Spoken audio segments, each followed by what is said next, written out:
My name is Nicole Griffin, and I'm a student at UND.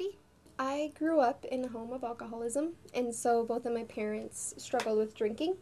Um, they, it was a lot of ups and downs growing up. I mean, when they were sober, everything was great in the house, it seemed like, and we got along, and times were good. But when they went out or when they drank or went on a binge, then it just seemed like the whole world crashed. And so in a way, my family's happiness and well being was totally dependent on the situation and their sobriety at home.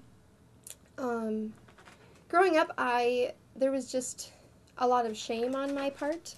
I was lonely and sad. I felt abandoned whenever they drank.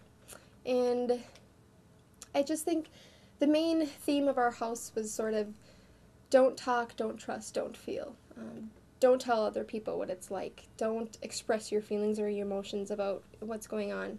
Um, and don't trust, because trust was broken time and time again after promises were broken. And so with that, we sort of developed like this is our family secret. And so it had to be kept quiet, and we couldn't tell anyone, we couldn't talk about it, and we had to give off this vision to other people that everything was fine, that there was nothing wrong at home.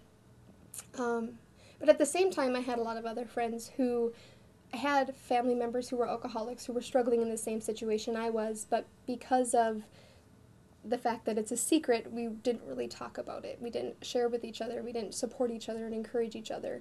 That just wasn't really allowed. You weren't allowed to acknowledge it. And so that's what's kind of hard now, because I see a lot of these same friends that are going down the same path as our parents. And I feel very fortunate to have found another way out, but it's just hard to see people that I care about wander down that same road. Right now I am a senior and I am majoring in psychology and chemical dependency, and so I look forward to working in addictions and addiction studies. I would like to not only work with addicts but with families themselves. And so a big thing with that is I would really just like to be able to get out into the community and talk to people and talk to the families about it's okay to recognize, and it's okay to feel and to trust and to talk about things. Just to sort of shatter the misperceptions that it's not okay, that we have to keep it a secret and that we have to keep it quiet, because we don't have to, and it's not our fault. It's nothing that we should feel shameful about, and that we can help each other and encourage each other. You wouldn't believe just how helpful it is just to get things off of your chest and just to say, this is what's going on in my life. That's what was really hard for me, because I'd put on a mask that everything was fine and I was okay. I was the happiest kid outside, but inside I was hurting and it was affecting me in so many ways, and I wish that I would have earlier talked to someone and tried to get help.